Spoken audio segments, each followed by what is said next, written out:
Ladies and gentlemen, boys and girls, it's time for Below Grade Level. Let's kick this into high gear. Hello and welcome to Below Grade Level, the show where we take the books that we read as kids and read them as adults and ruin them. I'm one of your hosts, Jonathan Eaton, and with me as always is Bekah Eaton. Hi. And Chris Zaleski. Hello. And that's it. Just the three of us today. How are you guys doing? Pretty darn good. Smacking a pen against the boom arm. I think I have ADD. I'm certain of it at this point. Clack. Clack. Clack. To your clack, it's just Bekah's pen. Yeah. Sorry, I'll try to contain myself. It's fine. I don't care. No guest today, but we're gonna press ahead, and we've got some cool guests I think coming up. And I don't know what we're going to read after this book, but I think it should be something kind of spooky because we're getting into that season. Yes. Oh, yeah. For sure. Maybe another but this pike. book, maybe another pike, honestly.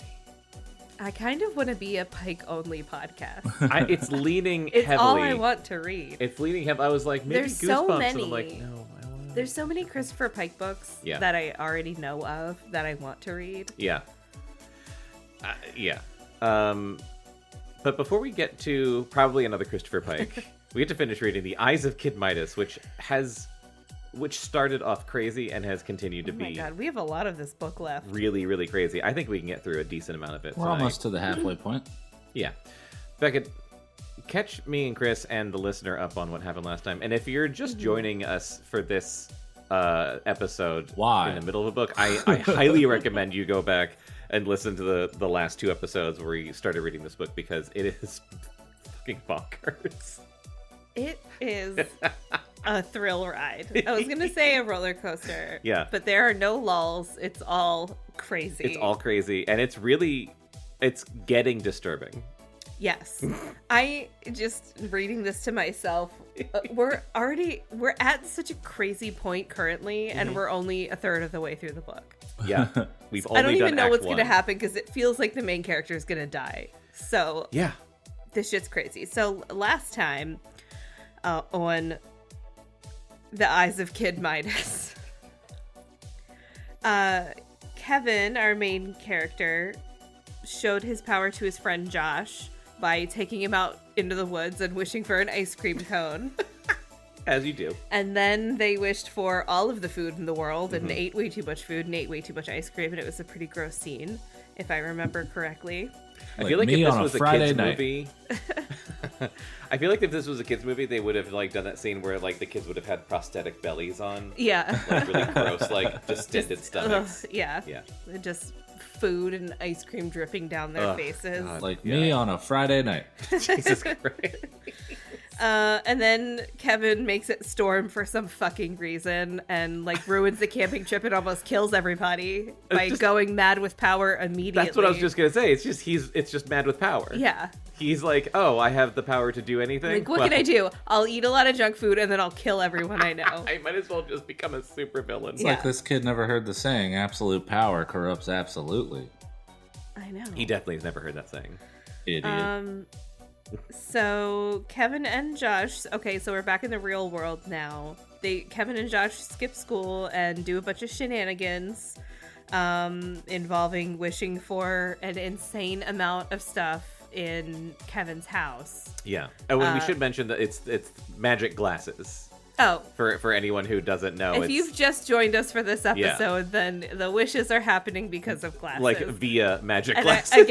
I strongly suggest you start at the first episode. Which he found glasses on a mountain. And right. That's really all the context I can give you. Magic Native American 90s sunglasses that heat up dangerously when you wish with them. Yes.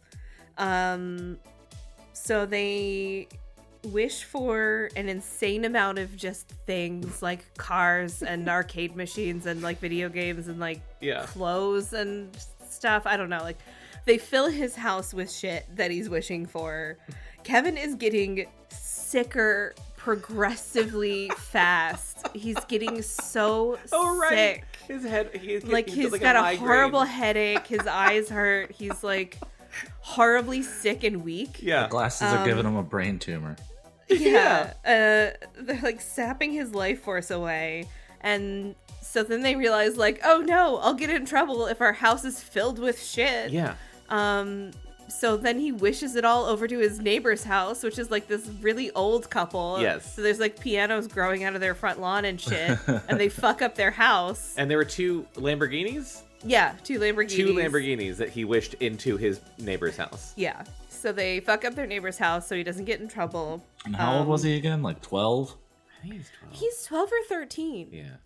Like, he's too old for some of this bullshit. I do remember last time we were reading thinking, like, you seem too old to be acting the way you're acting. He's a late bloomer. Yeah. Like, there was a Playboy that they didn't look at.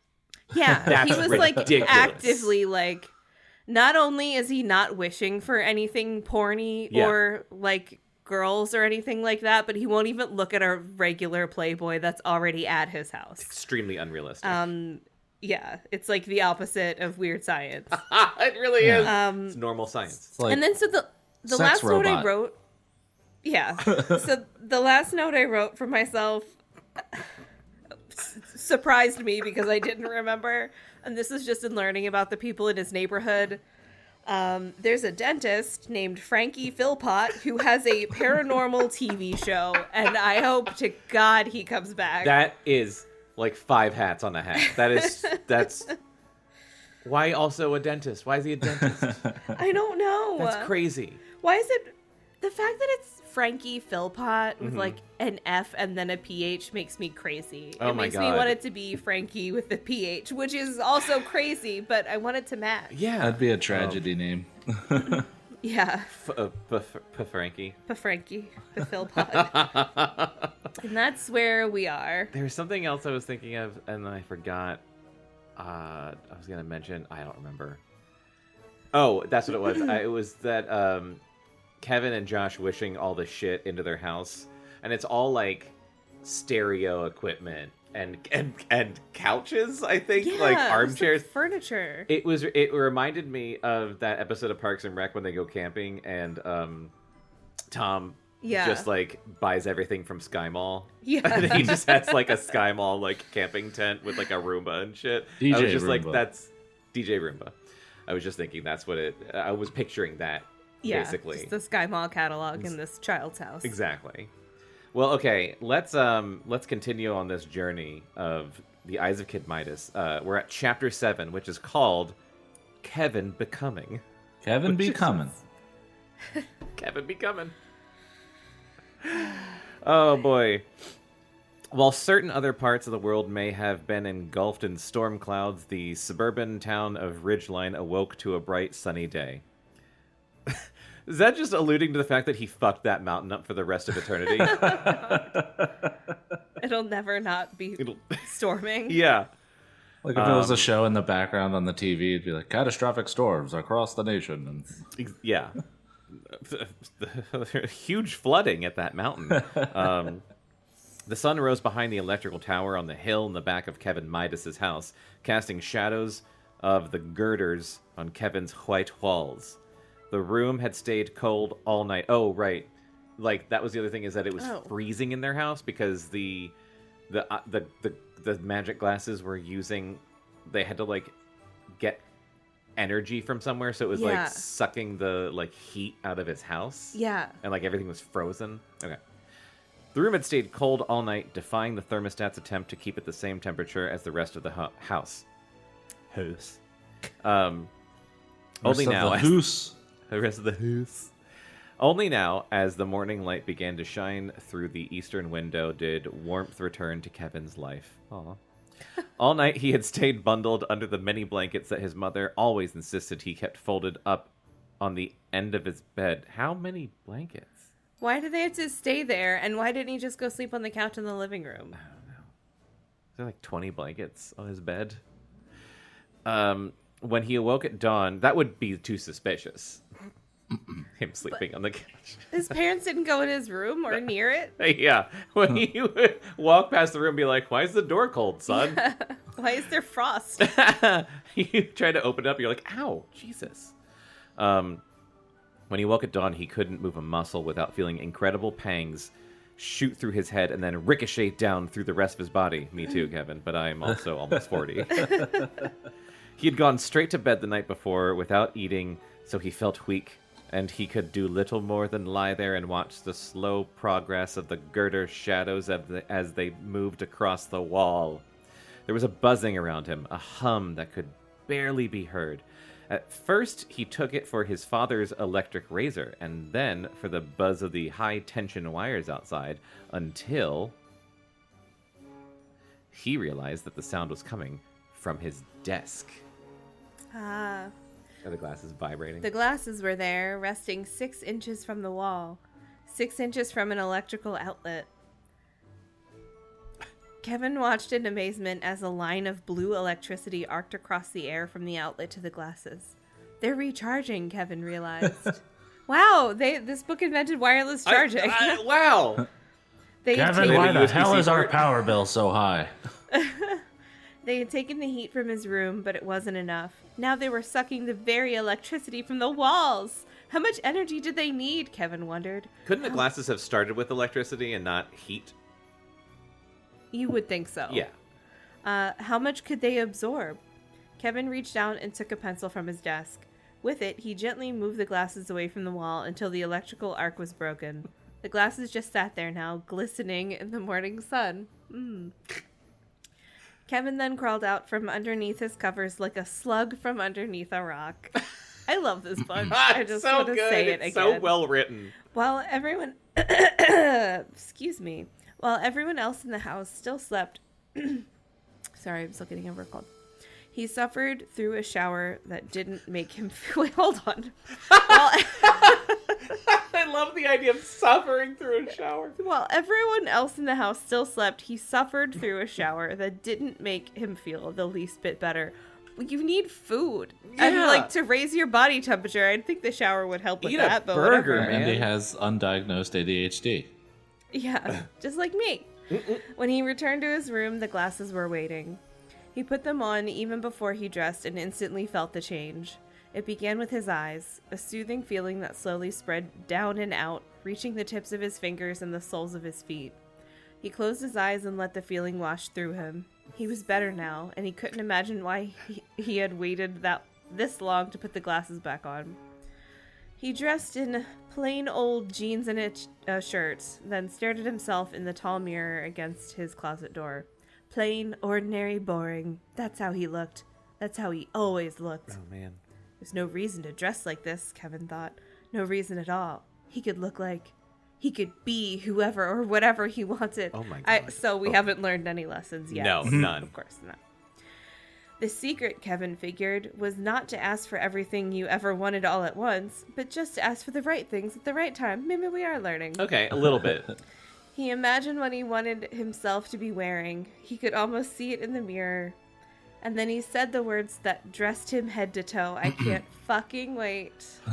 Kevin stared at himself in the mirror from all angles, admiring his flashy designer outfit, complete with brand new basketball shoes, until he caught sight of Terry standing in the doorway behind him. "What's with you?" she asked, morning gravel still in her throat. Oh, sorry. "What's with you?" she asked, morning gravel still in her throat. "Nothing," said Kevin, casually flipping up the collar on his new leather jacket. "I'm checking out some new clothes. Is there anything wrong with that?" "You're Leather such jacket and basketball shoes? Yeah, it's super cool. leather jacket and Probably chucks." how Michael Jordan dressed. Chucks or basketball shoes? You're such a I basket think they would case," say Chucks. she replied, both of them knowing full well that the true basket case was Terry, as she shuffled off with drooping eyelids towards the bathroom. What? I love What? that What? sentence. I don't remember her being a basket case. I just remembered that she's like a bully and younger than him. Like Yeah. the very rare Well, she's younger like sibling bully. 1,000 times cooler than him, it sounds like, and like Yeah. self-assured, and Also, he's just like really you insecure. don't have a sister, Jonathan. Oh, that's true. I don't. Sisters be crazy. Oh, okay. Anyway, that morning, Kevin joined his father on his morning jog, something Kevin had tried only once before. On that one occasion, Patrick Midas had driven Kevin to absolute exhaustion and then acted surprised when Kevin couldn't keep up. His father, who liked to speak in short, meaningless phrases, always told Kevin... So he showered, put on a leather jacket, and then went for a run. Doesn't everyone run in their leather? Super good idea, yeah.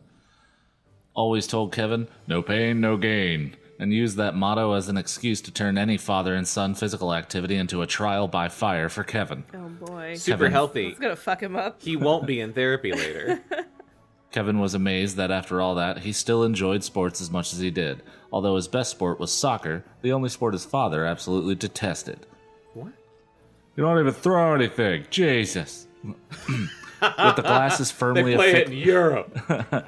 With the glasses firmly affixed to his face and a well-placed wish on his lips, Kevin joined his father on the morning run and left the poor man in his dust. When Patrick Midas finally made it back to the front door, dripping with sweat and barely able to breathe, Kevin, already there, jogged in place, barely winded at all, and said, "No pain, no gain," with a shrug. Nice. Before going inside, Kevin sat on the porch and watched the Kimballs for a while. Their house would never be the same, but perhaps that didn't matter, because the old couple was excitedly preparing for what would be the mother of all garage sales. Is it a school day? I don't know. I just love that he used his wish to humble his father. Yes. That's awesome. That's fucking hilarious. Who's got the big dick now, Dad? Things were different for Kevin in school. It began that very day and gradually took hold throughout the week. Perhaps it was the way he was dressed, or perhaps it was the way no one could see his eyes behind those intensely cool glasses that seemed to change color at will. Or maybe it was just self-confidence. A presence about him made kids get out of his way when he walked down the hall, even though he was a head shorter than most. Or maybe it was the way that he always seemed to have just what people needed when they needed it. Kevin had never before had the guts to join in a conversation with kids who weren't his best buddies. But now that had changed. Aw, he has anxiety. Justin Gear. Gear? Justin Gear or just in gear? Justin Gear. Okay. G-E-R-E. I'm guessing Gear. Like Richard Gere? Is that how it's spelled? Like Richard G-E-R-E? G-E-R-E, okay. Yeah. Justin Gear, Richard's son, and an 8th grader, was complaining Who's to... Richard? Richard Gere. Oh. So sorry. You're both dumb as shit. I want to kill myself. Oh, no. It's been a long week. Justin Gear was complaining to a couple of his friends that he had every major league baseball card issued that year except Carlisle Sparks, one of the Dodgers' rarely used relief pitchers. I don't know anything about baseball, so I don't know if that's an actual guy. Rumor was the card had never been printed because he sucked. Why would you want it? To complete the collection. He doesn't sound like a good player. Yeah. Well, wouldn't you know it, said Kevin Midas. I've got an extra one. He presented Carlisle Sparks to Justin as if he had pulled it out of his sleeve, which he had. Alyssa... I forgot how good all of the names in this book are. Alyssa Pevar was in tears because she had lost her charm bracelet down a deep storm drain that appeared to go all the way to China. That's not how they work. The bracelet was, of course, lost forever, but Kevin reached down into the drain and produced it, or at least a good replica. When Dash Kaminsky, the local police chief... What? No. When Dash Kaminsky, who the girls claimed was drop-dead gorgeous, got his $1 million lips smashed by a hockey puck, who was there with a handful of ice and a kind word that seemed to make the swelling go away in seconds? Kevin, of course. Wait, did he smash his lips, or he was just there to help with ice, or both? Dash Kaminsky got his lips, his $1 million lips, smashed by a hockey puck. What I'm wondering is, did he cause the smashing because he's jealous of Dash, and then is also like, "Here you go, Dash. I'm so sorry about your lips." I think he just has the ice. He's just being helpful with ice. I think if he had caused Munchausen's by proxy. I think if he had caused the lip smashing, this book would have absolutely told us, like, yeah, that's true. Kevin is a monster. He did this. Dash Kaminsky. That's a good name. Yeah.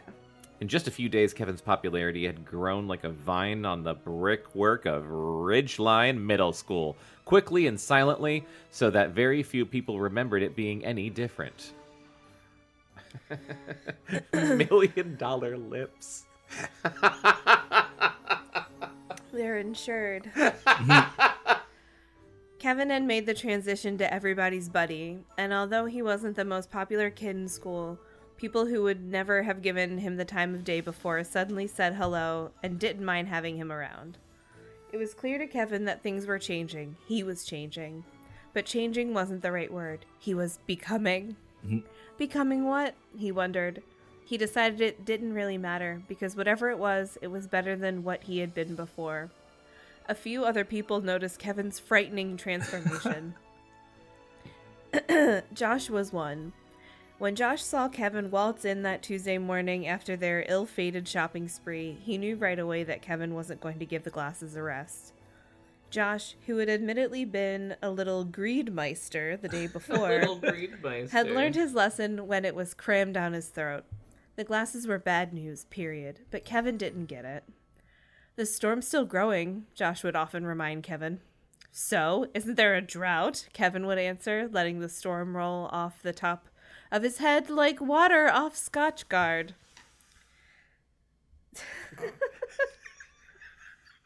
Jesus. The truth was that the storm made the news every day. An inland hurricane was what they were now calling it. They named it Hurricane Gladys, but it should have been called Kevin. Bertram also noticed Kevin's new station in life. He was the bully. I forgot who Bertram was. Bertram would chew How could you forget? Bertram would chew his pink cud and watch and discuss as Big League Kevin Chew. his gum. Like, wasn't he eating? Oh, was it Big League Chew, or did we just say I think it was Big League Chew. Yeah. Oh, pink cud. Yes, and watch and discuss as Kevin actually chummed around with older, respectable kids. You know how children are respectable. Yes, of course. In Bertram's book, you were born into your place in life. Damn, Bertram. Bertram's place was well guarded and well worn. He knew who he was and what was expected of him. He was and would always be the mean kid, and he liked that just fine. Oh, that's tragic. You're 13, dude. This book is written well. It is. I can't Crazy. believe. Yeah. Oh, man. But it seemed Kevin had forgotten who he was. Alrighty. Should I finish this? Or Chris can do the next Chris step. do that and then read that. And I just want to let you know, while I was reading, Jonathan drew a picture of Dash Kaminsky in my notes. Show Chris. I will. I'll take a picture. Kevin was the victim. He had been the victim since first grade, and someday in the far-off future, when Bertram was teaching his own kids all about being mean, Kevin Midas would be suffering some dumb life in some stupid, boring town, the victim of some big, stupid company that would fire him for no good reason. Jesus. Thoughts like this kept Bertram going. But seeing Kevin Midas succeeding, this didn't fit the Bertram worldview. It made him chomping mad. Kevin was wise to keep away from Bertram. Chomping? And he did for 3 whole days. On Friday, however, the fine threads of Kevin's handmade universe began to unravel. Good God. I love this book. It's so good. Chapter 8. Kevin's Tangled Web. God damn it. Winds blew in from the north that Friday. Strange winds that swirled together, forming tiny candy wrapper tornadoes on the baseball field. It was all some distant effect of the inland hurricane, which still had meteorologists scratching their heads. These were the kinds of winds that stirred kids up, and like the others, Kevin had felt the itch of excitement like static electricity all morning. Wait, sorry, I was drawing. Did Kevin cause the hurricane, or is this like just happenstance? Yeah, no, I think it's up on the mountain, right? It's the storm that he created that he couldn't stop because once you wish something, you can't unwish it. Oh, so now it's a hurricane? Yeah. Holy fuck. Sorry, I was drawing Dash's $1 million lips while that was happening. Is this like a sparkle, like a Yes. sparkle? Yeah, it's literally sparkling. Perfect. During lunch, Kevin I sat like his by... sassy eyebrow. During lunch, Kevin sat by himself beneath the flapping sails of a lunch table umbrella. The rest of the week, he had managed to surround himself with other kids, but since he was not producing an endless supply of goodies from his backpack today, no one was very interested in him. Tables outside with umbrellas? That's a nice setup. Yeah. They don't just have to bake in the sun like we did. You got to go outside at lunch? Oh, no, not at lunch. We could go out. We had like an area we could go stand after we ate, but there weren't fucking tables out there like it was a bistro. No, we didn't head outside. Ate in the cafeteria, and then you could like stand on some walled-in concrete to get a few minutes of vitamin D. Does this take place in California? Because that feels like a California thing to do. Be like, I think Pacific like Northwest. Every movie I've ever seen of like a high school in California, they're always eating outside. But they're not real. I mean, you can't base But they your film opinion them off of Clueless. at real schools. Those are real schools that they film them at. But they're fake. They're movies. Clueless isn't real. What? The documentary Clueless isn't real? Blowing wish my it was. mind.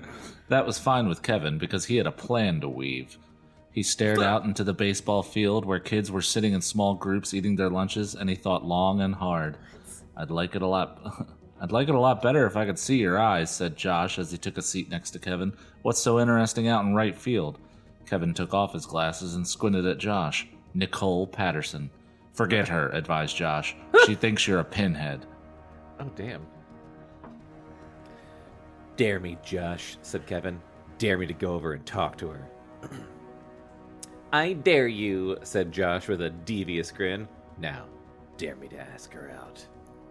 Josh laughed, beginning to enjoy the game. I dare you to, he said. Kevin smiled. Remember, he said, you dared me. Oh, God. Kevin stood up and prepared himself for the excursion. I thought that said execution at first. I was like, fuck. His clothes... I'm sure we'll get there. His clothes looked great. His shoes were tied. Good start. His nose was clean. Women love that. Excellent. And his armpits were about as fresh as they could be after a half a day at school. And a morning jog. Yeah, he was ready. What are you going to do if she says no? Oh, God. Kevin grinned. A grin as big as all outdoors. What? How could she resist a man in shades? Ew. He put his glasses back on. They don't like it anymore. Not with that voice. No. They hugged his ears and nose, no longer slipping off, as if his head had swelled to fit them, or as if they had sized themselves down to make a perfect match with Kevin's face. With the glasses firmly stuck on Kevin's face, Josh was quick to catch on. Hold it, said Josh. Hold it a second. You're not planning to, use the glasses on Nicole, are you, Kevin? Obviously, Josh. Obviously. Yeah. Kevin's all-outdoor smile seemed to wrap itself halfway around his head. Ew. Do you dare like me Venom. to? Yeah, he is like Venom. No, said Josh. I definitely do not dare you to. Kevin shrugged. Okay, then. I dare myself. Josh shook his head. I liked you better when you were a gutless wonder who got beaten up all the time. Come on, Josh. If you were me, you'd be doing the same thing. No, if I were you, said Josh as he got up to leave, I'd be scared. Real scared. Nicole Patterson was part of an eternal trio that also included Iris Beecham and Alexa McElhenney. McElhenney? Like Rob McElhenney? No, McElhenney. McElhenney? McElhenney. It sounds like a pasta. Alexa McElhenney. No? I just need to see it to comprehend what you're saying. They might as well have been born attached at the hip. Here, I'll leave it on this page so you can see how it's spelled. Macolini. Oh, Macolini. Yeah. Macolini and cheese. Yes, Macolini. Yeah. The three of them, like all the other girls in school, were in love with Dan Kaminsky. Dash Kaminsky. My brain made it a normal name. I was just going to say, if you Probably don't say short that for Kaminsky, Dashel. Dan was his brother, who was also hot. Kevin imagined Good that he genes. was all they talked about when they sat down at lunchtime. Kevin approached and cleared his throat. Hey, you want to see a magic trick? The three girls turned to him as he approached. Not really, said Iris. It's a good one. Does it involve pulling your finger? Asked Alexa. I don't want to say her name. Can we have a code name for that name? Yeah. Charlotte. I can't believe... Well, no, your I said it normal several code times. name. Just call her that dumb bitch. No, wait, now she's now saying she something. said it. Stop it. Alexa, cancel. Damn it. Okay. Okay. We're going to call her that bitch. That bitch. The code name for that bitch in this house. Mm-hmm. No, nothing like that, said Kevin. I hold in my hand an ordinary... He looked down and then bent to pull up some sod. An ordinary lump of dirt, but watch closely. Kevin closed his fist on the dirt. The girls watched, but only because there was nothing better to do. I say the magic words, said Kevin. Abracadabra. Is this lame or what? Iris sneered. Shut up. This trick needs total concentration. Wow. Damn. You're really killing it, Damn. Kevin. Girls love it when you tell them to shut up. Kevin, said Nicole. I don't know if anyone has told you this, but you are truly weird. That is how good songs. Abracadabra, hocus pocus alakazam, said Kevin. Wow, cool stuff. Very And cool. presto, this clump of dirt is now a diamond. Kevin opened his palm to reveal a small blue diamond that sparkled coolly in the sun. The girls stared. How'd you do that? Asked that bitch. I know how he did it, said Nicole. He tricked us by making us look somewhere else while you switched the dirt for the diamond. It's called misdirection. I've seen the Prestige. Yeah, said Kevin, closing his fist. But now the diamond is at the bottom of Iris's Coke. How'd it get there? Where did the lighter fluid come from? Kevin opened his palm and the diamond was gone. Iris shook her Coke and something was indeed down there. She guzzled it all the way down until she came up with a diamond between her front teeth. I was thinking pour it on the ground, but okay. You can't waste precious Coke. She spit it into her palm and studied it. It was the same diamond. Yeah, Nicole, how did it get there? Asked that dumb bitch. And then Nicole Patterson uttered a You phrase can say it. Kevin never believed he'd ever hear her say. I don't know. Kevin smiled and reached behind her ear. Another diamond, he said, pulling it out of from the strands of her auburn hair. For you. He held it out to Nicole with such unashamed sincerity that Iris and Alexa had to break out in wicked laughter.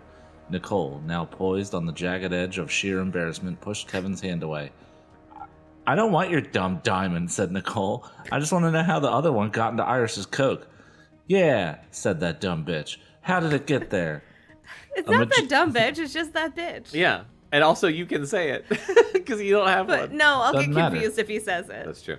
I also like the idea of like him giving these girls literal diamonds and then them going home and having to be like, I got a diamond today.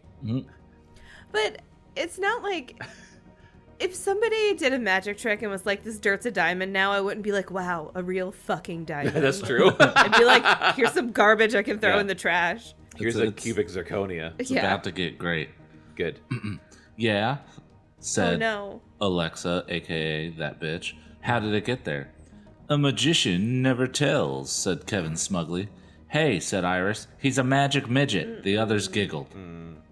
Kevin stiffened and bit his lip, but he refused to be humiliated, not when he had come this far.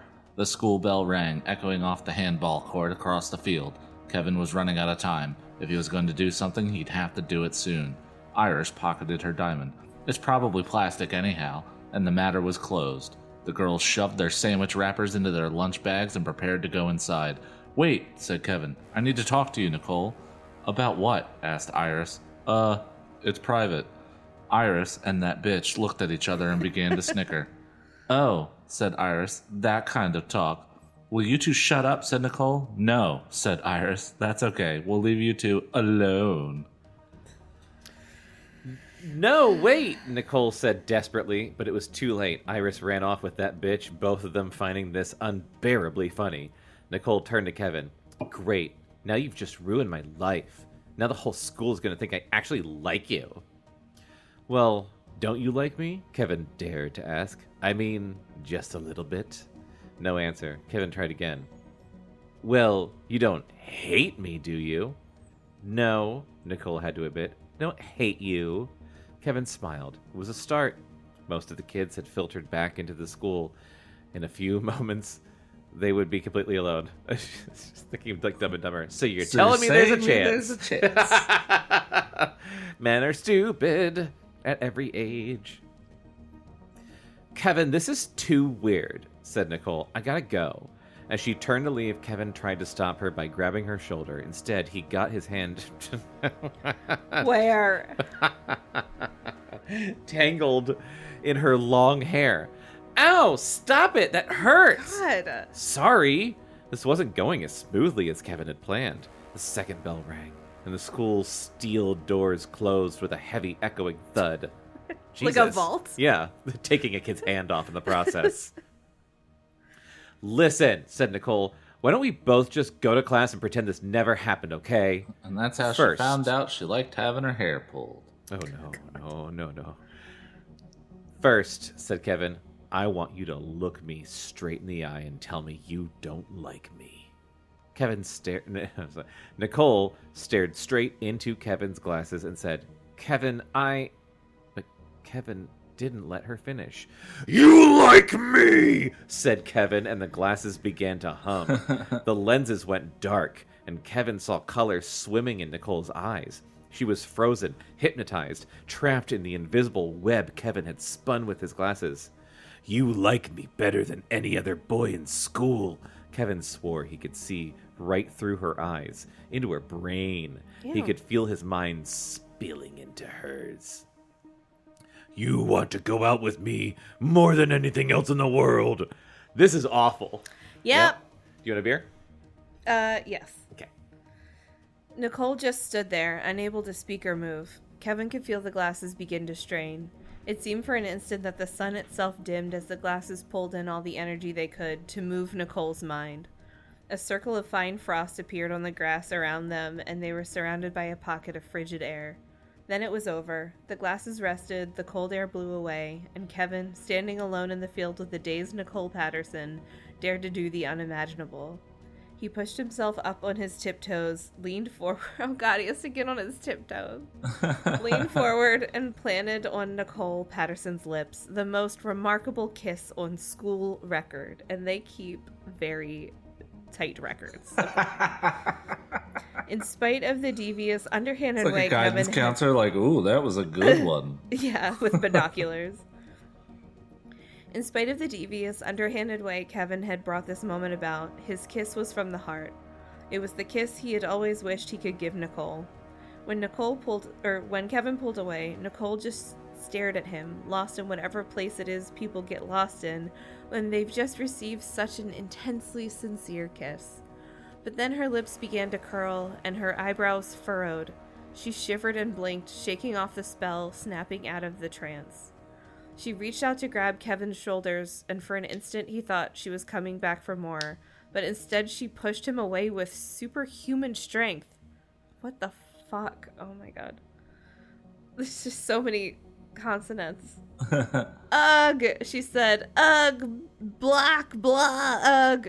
She ran the back of her hand across her lips. Salami, she said. Yuck, blah. She turned on Kevin in such fury he could only cower from her rage. Why, you creep, she said. You little troll. You think you can just hypnotize me? Kevin was speechless. He kept opening his mouth to say something, but nothing came out. What went wrong? The glasses were all powerful, weren't they? Nicole threw her lunch bag at him, and an apple core fell out, bouncing off Kevin's hair. You can take your dumb plastic diamond and your stupid glasses and your salami kisses and flush them for all I care. What a great page. Yeah. What a great page. Writing down salami kisses. Oh no, what did I miss? Oh my god, so she was under the spell for like a second and seemed to have broken out of it. Oh man. And he had salami for lunch. Oh no. You had this coming, you bozo, said a voice inside Kevin's head. You deserve this. You're a tiny-minded, tiny-bodied, pin-headed dweeb of a shrimpoid nerd. Nicole wiped her mouth again. The pressure on Kevin now was unbearable. All the humiliation, all the rejection. He felt on the verge of some frightening explosion, the way a dwarf star blows up into a supernova. You're the shortest, creepiest, dwarfiest little midget on the face of the earth, shouted Nicole. Oh, Nicole. Kevin could stand it no longer. Oh yeah, he screamed, and that's when Kevin, the dwarf star, went nova. Oh no. Oh god. Oh, Sometime later, Mr. Kirkpatrick was out sick that day. Mr. Kirkpatrick was out sick that day, down with a cold he had picked up at the Divine Watch. The substitute was a mealy-looking woman in polyester whose name was so ridiculously long and unpronounceable she herself had problems trying to spell it when she wrote it on the board. In the end, she advised the students just to call her Ms. Q. What does mealy looking mean? I don't know. I guess gross. Okay. Ms. Q was trying to rein in the terror when Kevin Midas walked in.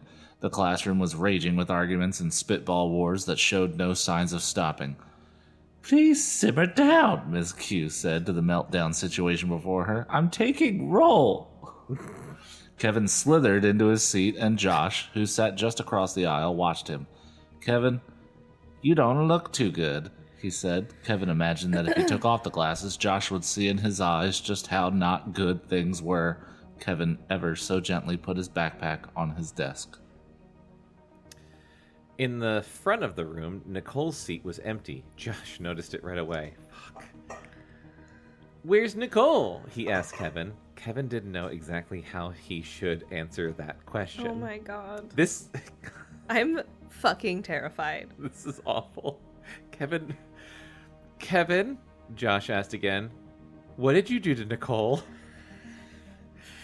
She called me a midget, said Kevin. And?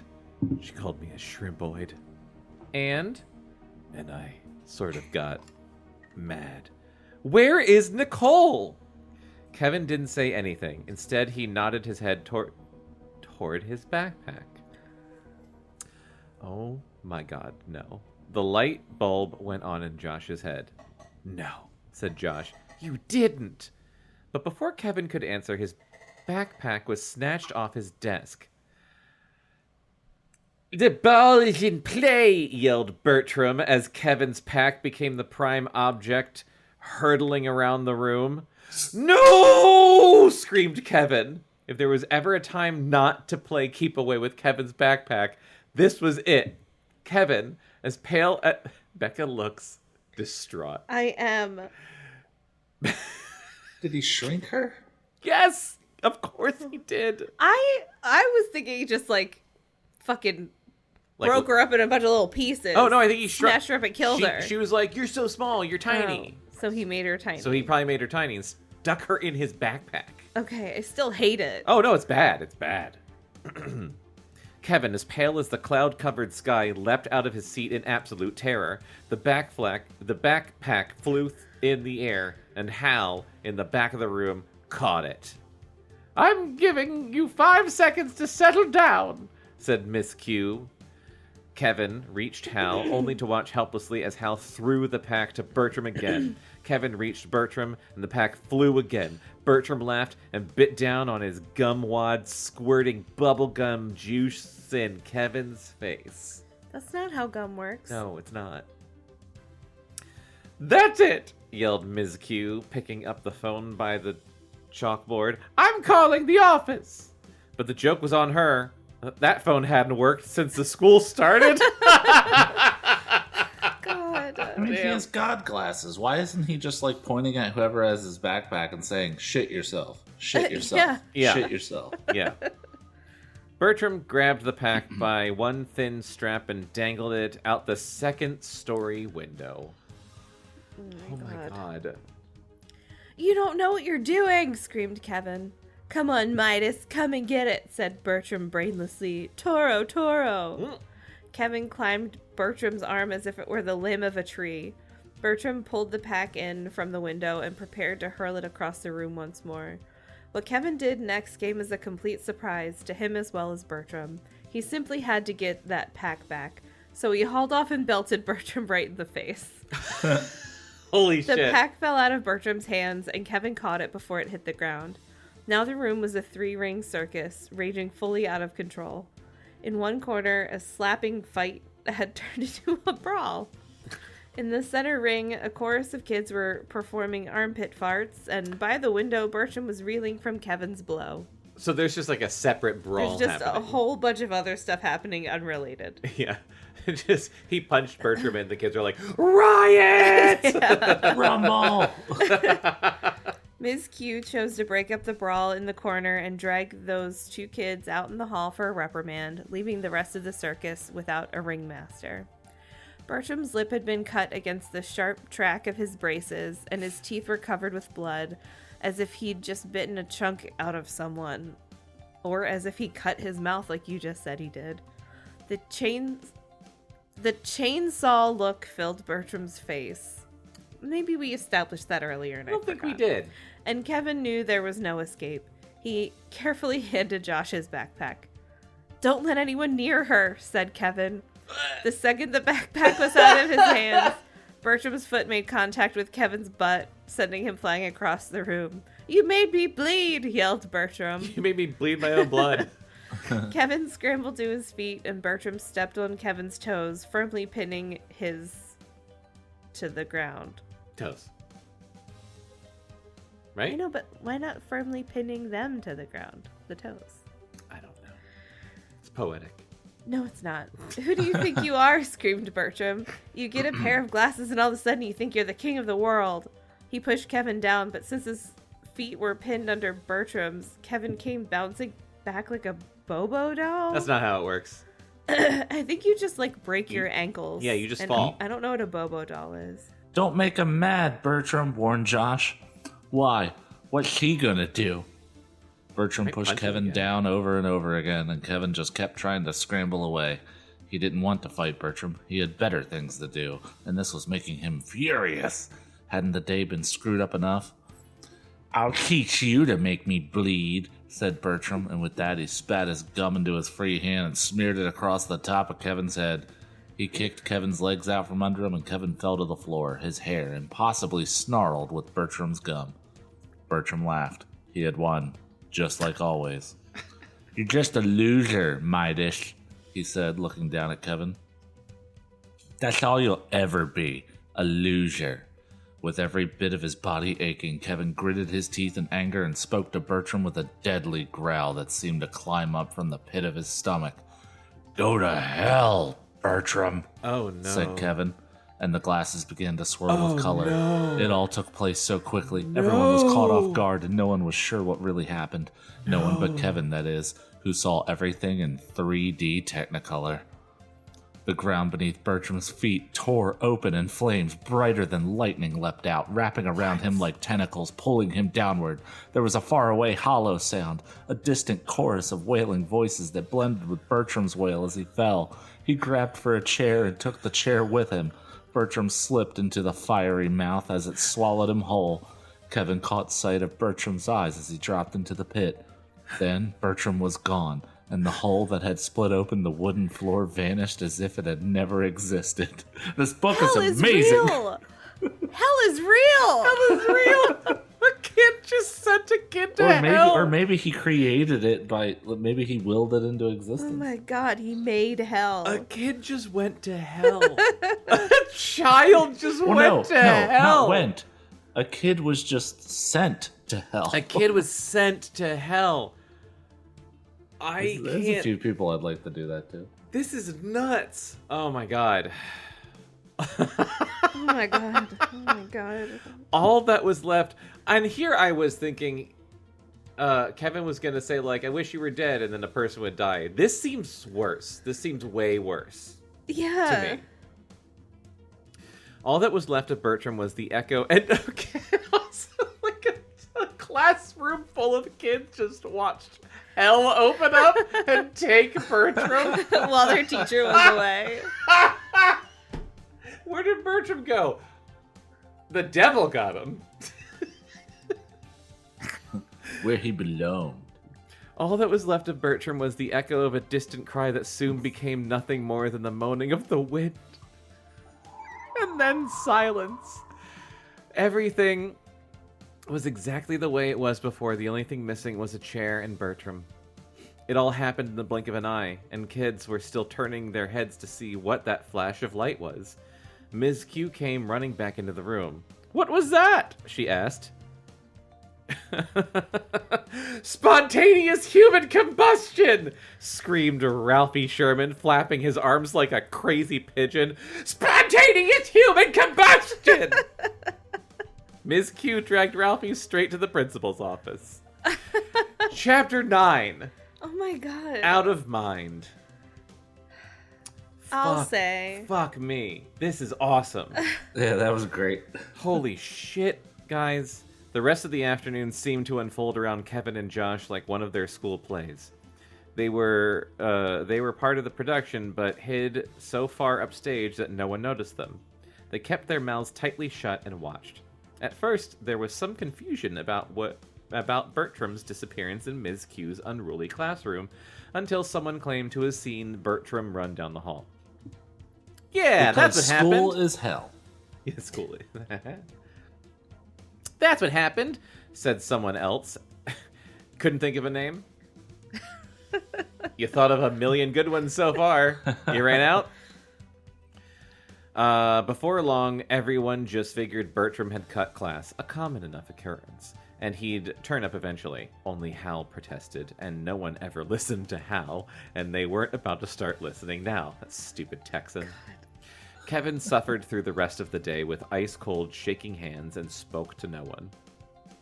I wish the glasses would stop working, he desperately whispered to himself, hiding alone in a bathroom stall between classes, but the glasses just vibrated and buzzed like feedback through the auditorium microphone, growing hotter and hotter until Kevin had to fling them from his face. The glasses are like, fuck you! Yeah, the glasses are like, I'll never stop existing, you I'll bitch! never die! Ah! I feel like the glasses are Sorry, like, yes, send more people to hell. Right? Yeah. That's where I want them to go. I used to be a monkey's paw. But you gotta change with the times. You gotta change. You gotta do what's cool these days.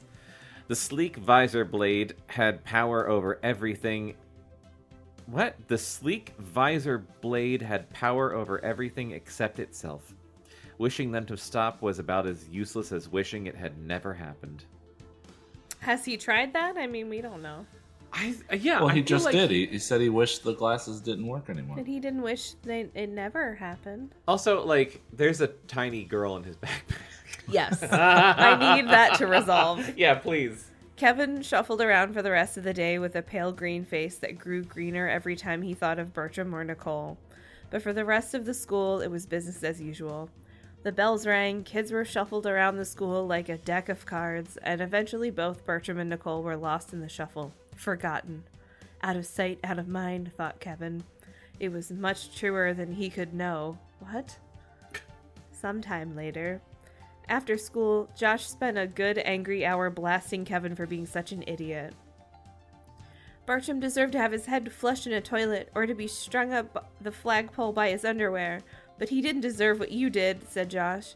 And you should never have tried to control Nicole's mind. I bet there's not enough energy in the whole universe to control a mind that stubborn.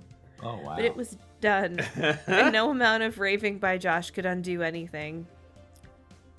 Habit trail? Rested on Kevin's bedroom desk? What the fuck is that? What? Someone Google it. Habit trail?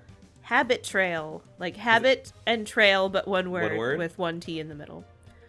Habit He had gotten it for Christmas the year before, but ever since Terry Snake... 2 words or one? One. Yeah, this is not... the context isn't helping me understand.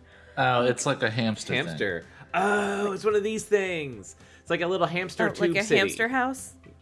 But like a whole... Like a hamster tube city. Like a hamster... Yeah, like a hamster tube city. Okay.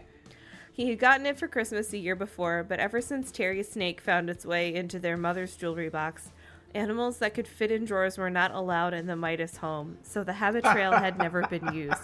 So they bought the habit trail without a hamster to put in it? I guess so. Also, it's like, oh, we got his sister a snake, and we're going to get him the prey for that snake. Right? Yeah, right? I was assuming that's where it was going. But the snake just got near jewelry, so then all tiny pets were banished. That's really like unlocking a memory for me also, because I never had those things, but I desperately wanted to have like a little tube like system in my, like, not just room, but like in my house. Like I remember as a kid, I had... Do you have diagrams? I didn't. I probably did actually, or I probably did draw diagrams. My brothers had hamsters growing up. I never had a hamster. I think because we learned that hamsters are stupid, and like they got loose, and like one of them died of fright. We had guinea pigs. Yeah, we had guinea pigs too. We never had a hamster. I never had guinea pigs, but I had rats.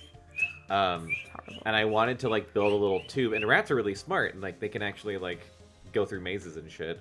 And I wanted one of my guinea like, pigs was really smart, and my dad taught him like a little obstacle course. Like he would do different stuff with like pillows and shit on the couch, and the guinea pig, his name was Sugar, would run across the obstacle course. He was really smart. Would you sit there going like, "Go, Sugar, go"?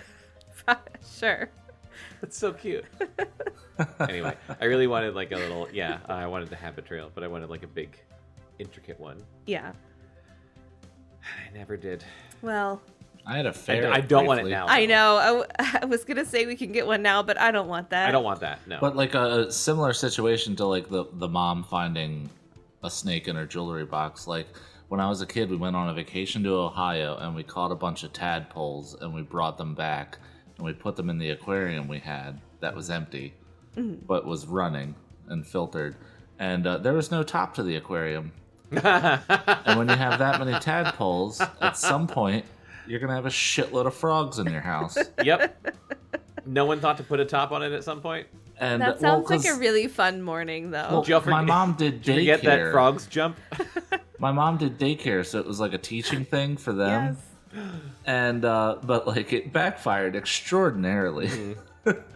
Good. The kids are like, why do they all have legs? Oh, man. Yeah, I think it was like months, and they were still fighting frogs.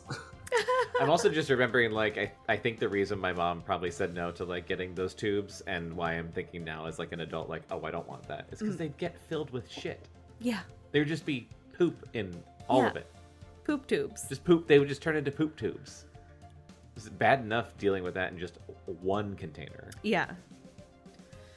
Okay, habit trail. Kevin supposed his mother wouldn't approve of this either. Oh, I don't really know what's happening now. I got really lost in the stories we were telling.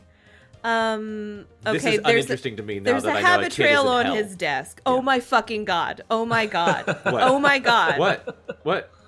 Resting on a pile of cedar chips in the habit trail was Nicole Patterson. No.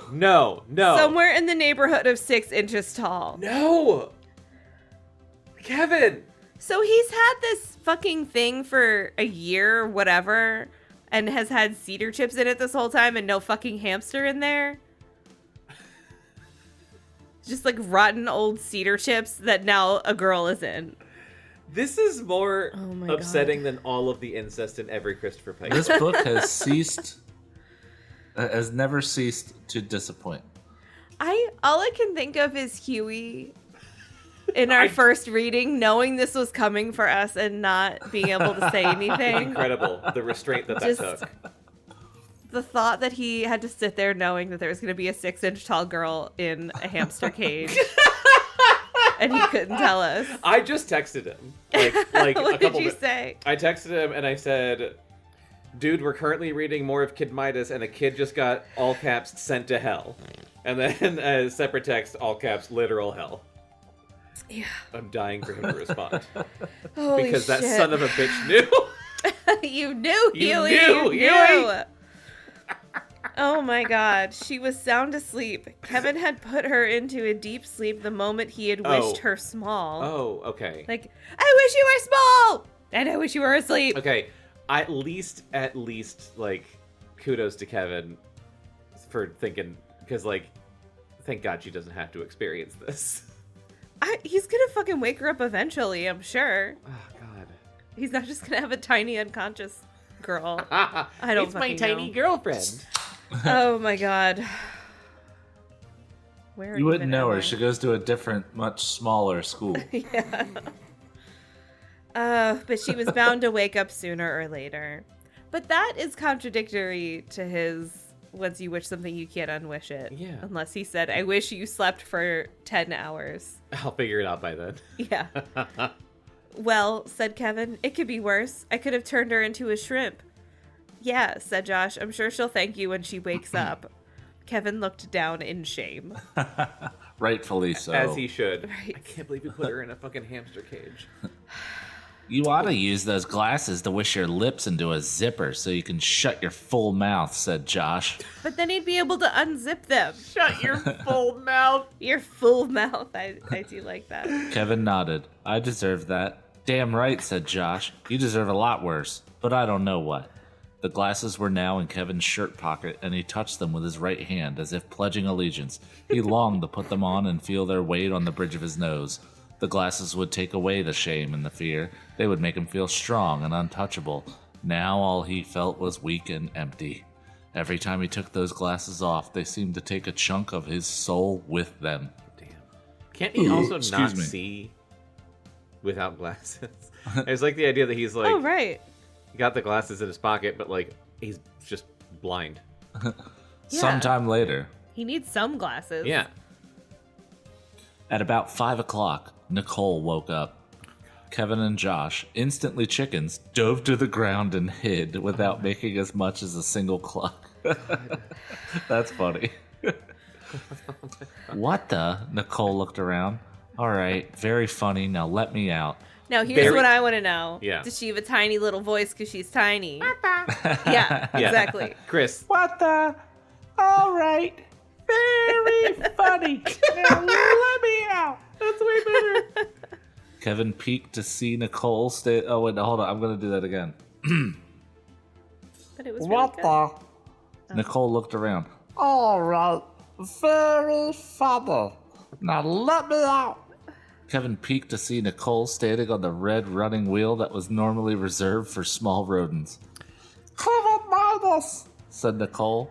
I should have known it was you. There better not be any hamsters in here. No, said Kevin. Just you. She yawned. Oh. What time is it? She looked down at the microscopic Mickey Mouse on her wrist. Oh no! I missed gymnastics. I'd better get home or my parents will kill me. But, What? Nicole, said Josh, climbing out from underneath the desk. But you can't go home in your, condition.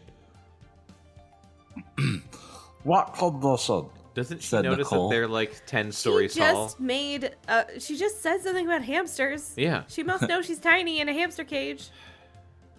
What kind of weird joke is this? Kevin grimaced. Was she so bewildered that she didn't know what was wrong? Nicole, said Kevin, you may not have noticed this, but you're very, very small. I can't do that voice that awesome. you're doing, so I'm just going to do... You start with Meatwad and then go from there. I can't do meat. I don't want to try and do Meatwad. I tried to do Meatwad one time and it backfired. I don't even know what Miwad sounds like. He sounds like what Chris is doing. Okay. I will kill for a 10-spoon.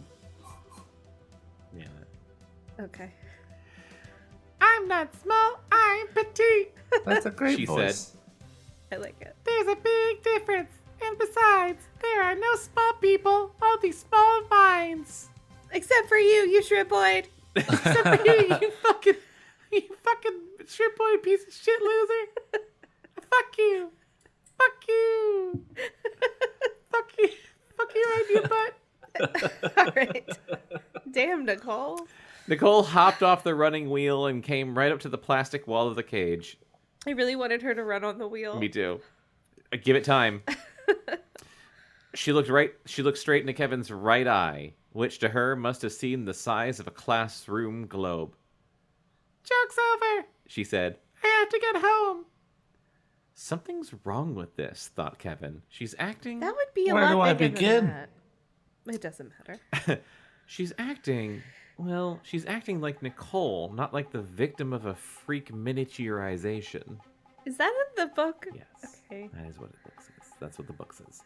Kevin looked at Josh, who just shrugged, and so Kevin did as he was asked. He let Nicole out. Where's your phone? Both Kevin and Josh pointed dumbly to the phone sitting across the desk and watched as Nicole climbed over a book, nearly losing a shoe in a sticky old soda stain, Ew. then climbed the face of the phone and heaved the receiver out of its cradle. I don't get it, said Josh. Is she in shock or something? Doesn't she care that she's been Barbie-fied? Nicole went about her business, her little business, jumping on the phone buttons to dial them as if she did this every day. I don't get it either, said Kevin. Nicole knelt by the receiver as her mother answered the other end. Hello? Hi, Mom, it's me, said Nicole in that squeaky, mousy voice.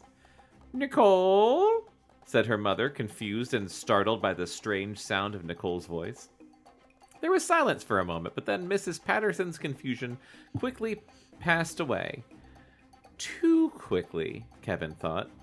Thank God you're all right. You had us all worried, little lady. Emphasis on little. We had no idea where you were. I'm at a friend's house, explained Nicole. I forgot to call. What the fuck is happening? I don't know. Maybe everyone just knows that she's small and is like, yeah, she's always been small.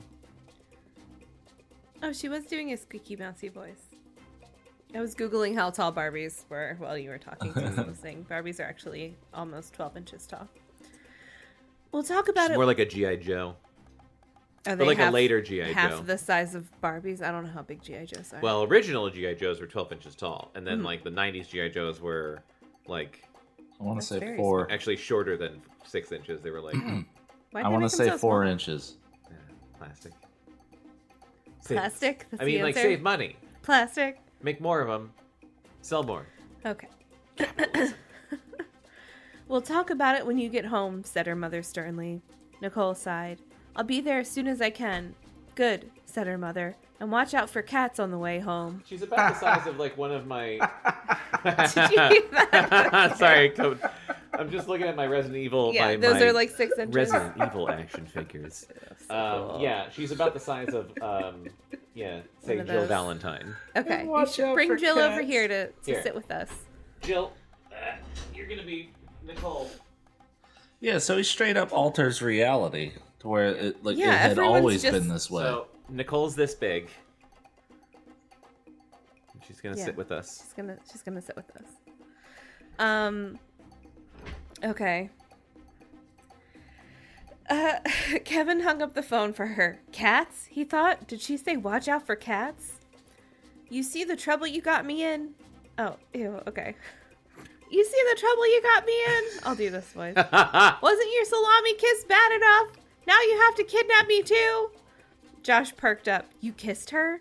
There was no time for Kevin to answer, for just then his door sprang open with a bang and Terry stormed in, unannounced as she often did. Moron police, she said. All morons present ID. I fucking love her. That's pretty solid. Moron police. Then she stopped dead, coming face to face with the Barbie-fied Nicole. Terry's jaw dropped dumbly, making her look like the only actual moron in the room. Silence hung in the air like the Hindenburg. Wow. Oh, wow. Kevin braced for the explosion, but it didn't happen. Yes, for a moment, terror and confusion filled Terry's eyes, but then Terry blinked, and the terror vanished. It was as though her whole brain had adjusted to accept what she was seeing, just as Nicole's mom had adjusted to the voice she was hearing over the phone. Hi, Nicole, said Terry, as if everything in the world was perfectly fine. Fuck. Nicole waved. Hi, Terry! Hi, yeah, hi, Terry. Tell your brother that he's a waste of valuable protoplasm. I would, but I think he already knows. Terry sauntered out of the room as quickly as she had entered. Better hope I don't tell Mom you're hiding a girl in your room. And then Terry disappeared into her own room. Why does this feel sticky, by the way? Oh, it's because like why is Jill sticky? They're all sticky because like the plastic that they used over time with like dust or something. I don't know. Here, she could sit with me. Yeah. Well, they're very hard to clean. They didn't think very well ahead. Why is your Jill Valentine doll sticky, Jonathan? I just explained why. I didn't think you'd still have her when you were almost 40. A likely excuse. No, I thought I would still have her. Which is why she's sticky. I would... Wait, no, hold on. What is this? Cried Josh. Has the whole world gone schizo? And then the truth swung itself at Kevin with such fury that his brain was launched into deep, deep left field. Okay. So many fucking metaphors. Yeah. He suddenly understood. Kevin coughed out his wind, and no amount of rapid breathing could bring it back. What? Excuse is us, that what Nicole. happens when you have a realization? You're just like... Excuse us, Nicole. He grabbed Josh by the shirt and pulled him out into the hallway, still unable to catch his breath. Talk to me, Kev, said Josh. Don't just stand there like a fish gulping air. Kevin grabbed Josh by the shoulders. Josh is from another time. Yeah, Josh is a newsie. Yes. Talk to me, Kev. Don't just stand there like a fish gulping air. Yes. Kevin grabbed Josh by the shoulders and looked him right in the eye. Josh, how tall was Nicole yesterday? She was normal, Kevin. Oh, no, she was normal, Kevin. You remember what normal is, don't you? About 3 inches taller than you? Okay, said Kevin. Now close your eyes and try to remember that. Try to remember the last time you saw her looking normal. Josh closed his eyes, and after a few moments, his eyebrows wrinkled and nodded. I can't picture it. Okay, said Kevin. Now tell me what happened to Bertram. Josh took a step away from Kevin. He rubbed his arms as if he were cold. You sent him to the land down under. And what did Bertram look like? That's what I'm calling it forever now. Yeah. And what did Bertram look like? Josh thought for a moment, and his eyebrows nodded up again. Well, he had braces. What else? Josh stammered a bit. What else? Give me a minute. What about his hair? His eyes? How tall was he? I don't know. I can't remember, so just shut up about it, okay? See? Josh looked terrified, and Kevin knew why. It was as if someone had yanked something out of their heads. It was like that old trick of pulling a tablecloth out from underneath a perfectly set table. Everything looked fine, but something was missing. I don't understand that, though, about Bertram, because it's not like you're saying, I wish you never existed and also were in hell. Yeah. He existed up until that point and then was sent to hell. You'd still remember him. You're just like, oh, yeah. Bertram. Yeah, he's that kid that went to hell. That kid that went to hell. That dickhead that went to hell. Yeah. He was so awful, he went to hell. And then everyone clapped. Obviously. I remember him. Josh couldn't remember, and neither could Kevin. If he tried really hard, he could remember Bertram's voice or part of his face or the smell of his gum. But the memories were fading, becoming harder and harder to find. What did you do, Kevin? My God, what did you do? I think, said Kevin, I think I've changed the rules somehow. Josh scowled at him, trying to understand. It's like, when you're dreaming, first you're in your house, and then suddenly you're at school, and then suddenly you're at the mall in your underwear, but no one notices, not even you, because while you're dreaming, you don't notice when things don't make sense. You don't notice when the rules change, Josh's lips started to quiver. He was breathing fast, too, and Kevin knew that he was beginning to understand. Kevin slipped the glasses out of his pocket and put them on. His whole body surged with warmth. See, Josh, if I were to say something like 2 + 2 = 3, then suddenly it would be true and no one would know any better. Josh reached out and plucked the glasses from Kevin's face. They made a suction sound as they came off, like a snail being pulled off a window. That sound everyone knows. You know how we're all besieged by window snails? Window snails are the worst. How big would a snail have to be to actually make a suction noise? That would have to be like a handful of snail. Like a snail this big. I imagine it would be like a splorch. Splork? Yeah. When I first got the glasses, Josh, they just made things. But now that I've had practice and I've gotten better at it, the glasses are doing even more. Now the glasses are remaking the rules. They're reimagining the universe. They both glanced into Kevin's bedroom where Nicole was bouncing on an eraser as if it were a miniature trampoline. So, no one's going to notice that anything strange about Nicole being 6 inches tall? Asked Josh. No one. They'll just look right past it and not give it a second thought, like it's normal. And it's the same with Bertram. Pretty soon, Bertram's going to be completely gone. No one will remember he ever existed, not even his own parents. Nobody but you and me. He sucked. Why me? Asked Josh. If you're the one changing the rules, how come I know something's wrong? But Josh answered his own question. It's because I was there with you when you found the glasses, isn't it? Kevin nodded. We're in this together. Josh looked at the glasses, which were still in his hands. Kevin's tone changed. I'd like them back, please, said Kevin. Ooh, uh-oh. Josh's back, grip Josh. tightened on the lenses. Maybe I should keep them for you, so there's no more trouble. Kevin reached out a hand, and his fingers closed around the glasses as well. Let go, Josh. Oh, God. They stood there facing off, neither of them letting go. Jump ball, said Josh with a nervous chuckle. What the fuck does that mean? What? Jump ball? 2 words? 2 words, jump ball. I don't know. Yep. Let go, Josh. There was something in Kevin's voice, something so commanding that Josh couldn't fight it. Josh let go, and his shoulders sagged. I wonder if it was the glasses' power, even when he was just touching them. He's God now. Kevin shoved the glasses back into his shirt pocket, and Josh rubbed his hands on his pants as if trying to wipe off invisible blood. I'm an accessory, said Josh with bitter resignation. An accessory to the crime. Sometime later, Kevin saw Nicole to the door. He offered to walk her home, but she wouldn't allow it. I'm fine by myself, said Nicole. Cats are stupid anyway.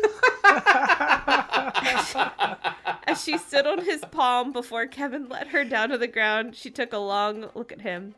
You know, said Nicole. It's going to take her forever to get home. You should have waited. Huh? You should have waited, but you should have waited before you I don't like that voice. I like the other voice. It was a really dumb thing to do. You should have waited till we were, going out or something. Kevin set her gently down on the sidewalk. But you'd never go out with me. Nicole shrugged. You never asked me. Then she turned and began the long, long walk back to her house 4 blocks away. I want to spend every second on that walk home with her. Her fighting a praying mantis. Yes. Are we still God. going? Or? Flying on the back of a crow. Still going? Yes. Yeah. All right. Chapter 10. Specters I don't ever want to stop. in the I know. dark. Kevin told himself he wouldn't use them again. No matter how miserable he felt without the glasses on his face, he swore he'd stop once and for all. Yet as he lay in bed that night, thoughts of the glasses pushed everything else out of his aching head. He knew where they were, so close, sitting there in his shirt pocket, hung on the back of his desk chair. It wouldn't hurt just to look at them, thought Kevin. So he heaved his cold, shaking body out of bed, took the glasses from his shirt, and set them open on his desk, about a foot away from the wall outlet. The glasses had already drained the heat from the room, but it wasn't enough. They sat there, spent and powerless, just like Kevin, in a room that had become as cold as winter. Now the blade of the lenses was a dull, foggy gray, like cheap plastic that had been washed too many times. In a moment, an arc of blue electricity bridged the cold air between the glasses and the outlet. It looked like one of those mad scientific devices in old monster movies. Kevin slipped under his blankets and watched. It wouldn't hurt to let the glasses charge up just a little, he thought. Only they didn't charge just a little. They charged a lot. For half an hour, Kevin watched and listened to the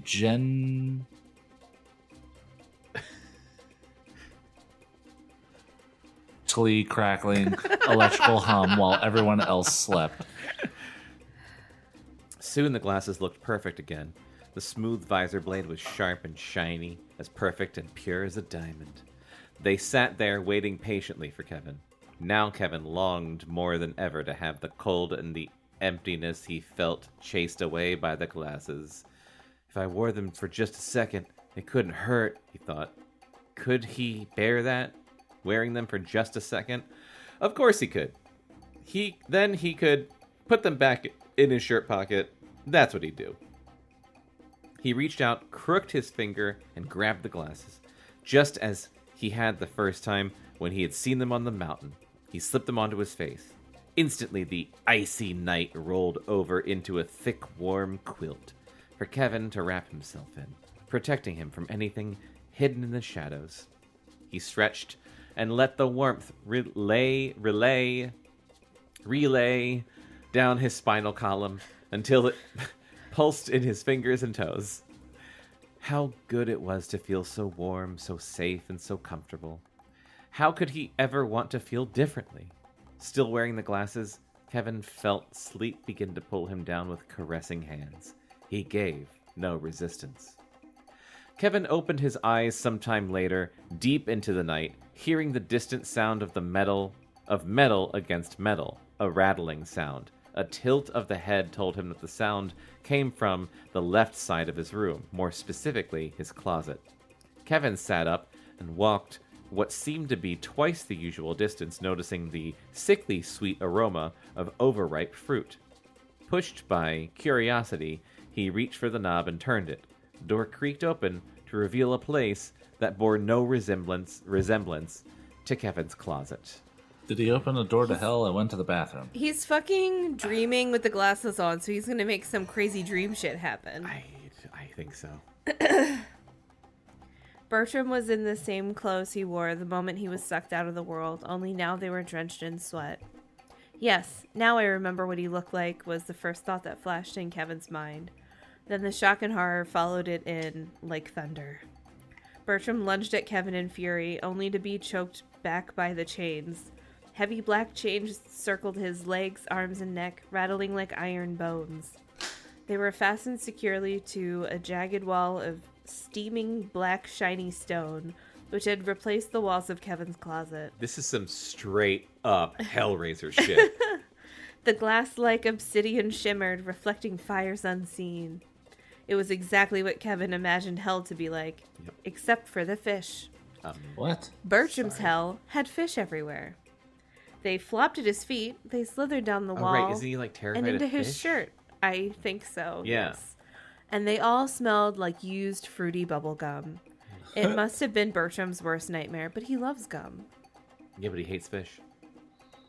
But wouldn't them smelling like gum be a little nicer? "You're dead, Midas!" screamed Bertram. "You're dead when I catch you! You're gonna pay!" And then Bertram's face changed. He wasn't a grimacing demon anymore, but a terrified 13-year-old boy. "Please," he whispered desperately.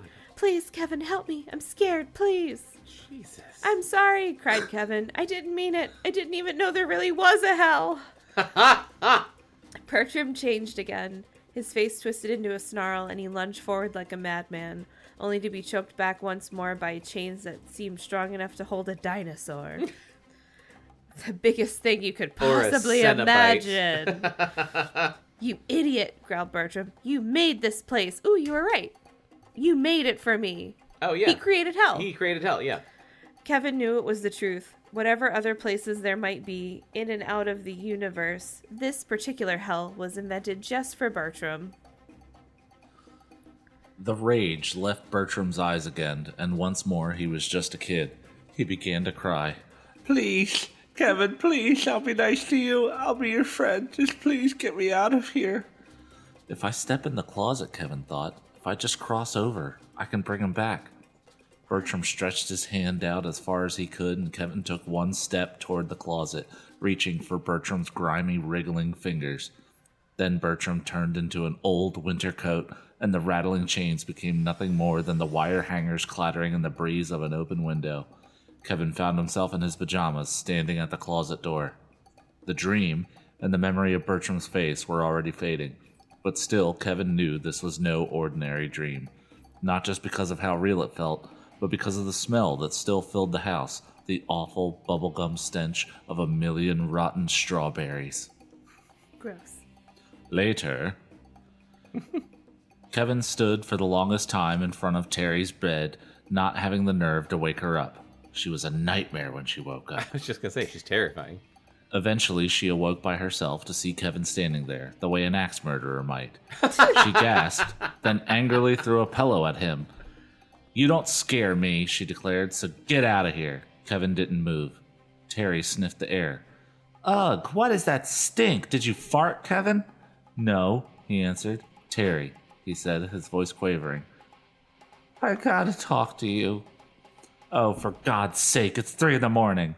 She peered at him in the darkness. Maybe there was enough light for her to see the trouble painted on his face. He had taken the glasses off, leaving them on his desk again, away from the outlet. He wondered if he looked as weak as he felt. It's all wrong, he thought. I shouldn't have to wear those stupid glasses just to feel good. I used to be able to feel good without them by touching myself. He doesn't do that. He won't even look at That's true. Playboy. Won't even look at the Playboy. But he couldn't even remember what that had been like. "Is this about Nicole?" asked Terry. "You know she likes you." Kevin nodded. He knew that now. He had figured out that the glasses didn't control Nicole's mind because they didn't have to. She had already liked him. Of course, that didn't mean she had to admit it, not even to herself.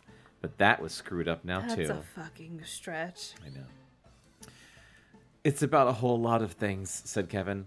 I'm in trouble, Terry." Terry stared at him, studying him for the longest time. "Something's really wrong, isn't it?" she whispered. Kevin nodded. "Climb aboard!" Terry tossed him her favorite pillow, and Kevin hopped onto the end of her bed, sitting with his knees tucked into his chest. That's cute. Aww. True, much of the time, Terry was a general nuisance to Kevin, but that was only part of her job as his big sister. Oh, I thought she was his little sister. I thought so, too. Weird. Could have sworn she was his little sister. This was the other part. "Tell me," said Terry. "Tell me everything." "You won't believe me." But the look on her face said that she would, no matter how crazy or awful his secret was. "If it's the truth, then I'll know," she said. Then she added, "But if you woke me up in the middle of the night and tell me a lie, I'll beat the fucking shit out of you."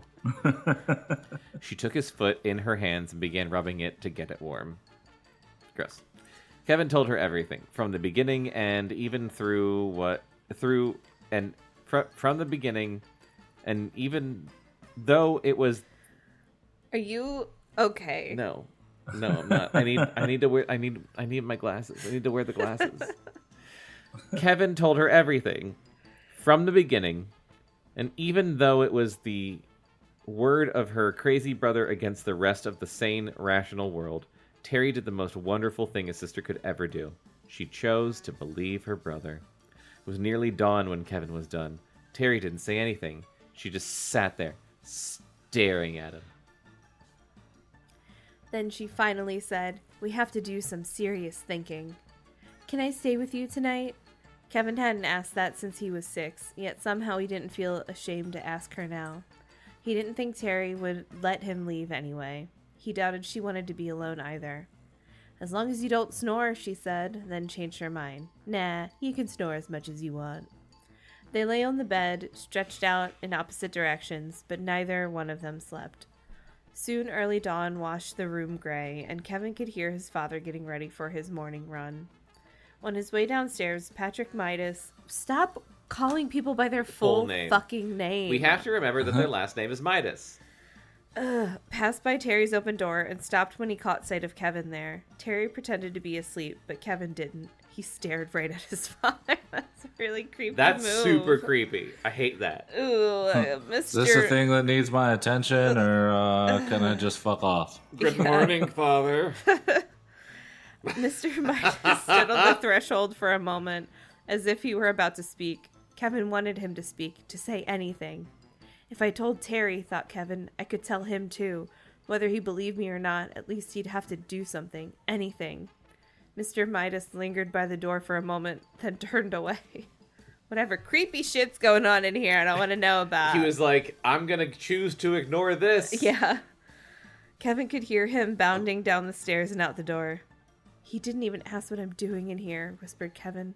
He knows something's wrong, but he didn't even ask. Kevin couldn't remember the last time either of his parents wanted to know anything.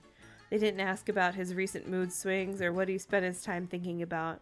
They didn't ask about the bursts of energy and hours of weariness that had filled his life since he found the glasses.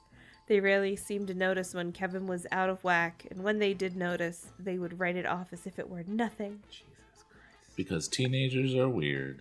Are we finishing here? Yeah, I think so. Take us home, Bekah.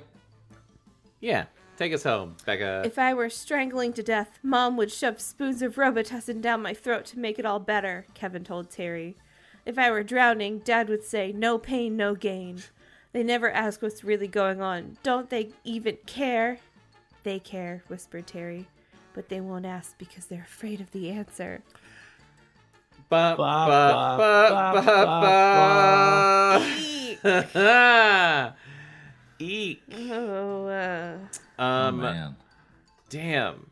I remember Huey saying that this gets very existential, and he wasn't lying. yeah. This book's insane. This book is absolutely insane. There's a tiny child now. A tiny 6-inch tall child. There's a tiny child, and a different child is in hell. That's the thing. I mean, the tiny child is absolutely crazy. But to me, what's crazier is that hell literally opened blocks. I Hunted already by was cats. assuming people would die. I'm shocked no one has straight up died. I really thought Bertram was going to be dead and in hell. This seems But worse. he just seems like his soul is trapped there. and I'd he rather needs to be freed. dead. I'd rather die. Well, Then go you to might go to hell when you die. Look at you. But what? I don't know. Because You're a heathen. Because I'm wearing a Dracula shirt and I got a bunch of tattoos. Yeah, exactly. You belong in hell. Look at that mustache. All twirly on the ends. That's true. You fit right in. It's very devilish. Lee Handsome.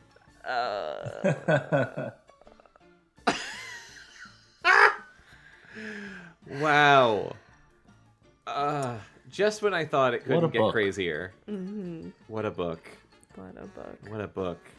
What do you think, Jill Valentine? I love it.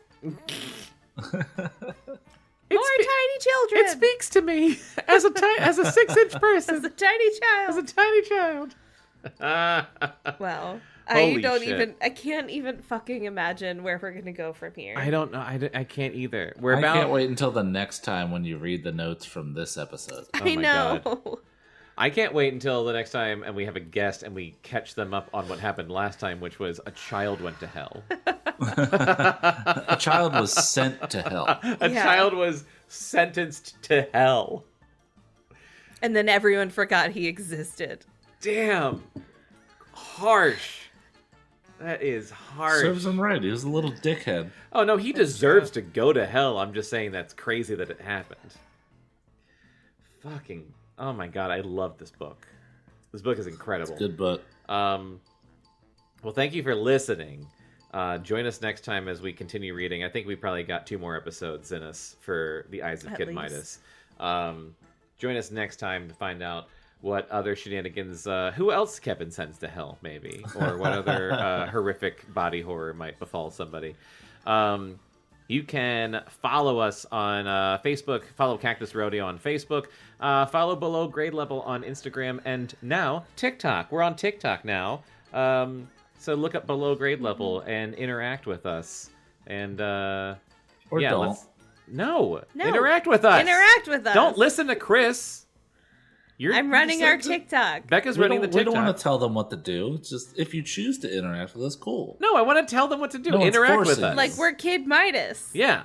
Do it. If I was Kid Midas, I'd put the sunglasses on. I would be like, we have 1 million followers. No, that seems bad, actually. Oh no, I fucked it up already. Ready for that. I fucked it up immediately. No. Yeah, check out Below Grade Level on Instagram and TikTok, and we're also on YouTube now. And Threads. And You just Threads. put us on I'm Threads. we're on Threads, whatever the fuck that is. Because I fucking hate Twitter, and I'm never going, fuck X. Social media is now just such a fucking morass that it's just... The only reason any of this is hellscape. happening is because I'm waiting to, start a job. And I don't have a job currently, so I have time. That's what it takes for Jonathan to properly market stuff. It's not properly marketed. I'm still a I'm a very bad marketer. But at least I am making clips and putting them on a million different fucking websites. It's a nightmare. But anyway, yeah, go check out our stuff. Go enjoy it. Yeah, go enjoy it. Tell us what you think. Like it and stuff. Also, check out The Sketchy Show. Yeah, check out The Sketchy Show. Wherever you get your podcasts. That's next on my list to try and market. Make a fucking account everywhere for. Sketchy Show, below grade level, coming very soon. Casting Dreams, Dreamcast podcast that I'm hosting with my friend Patrick, and we're gonna record actually this Sunday and talk about, I believe, Resident Evil Code Veronica. So there's a bunch of good Dreamcast games to look forward to us talking about if that's your thing. And that's it. Join us next time as we continue reading Neal Shusterman's The Eyes of Kid Midas. Thanks for listening. We love you. Bye. Bye. Bye. Below Grade Level is a Cactus Radio production.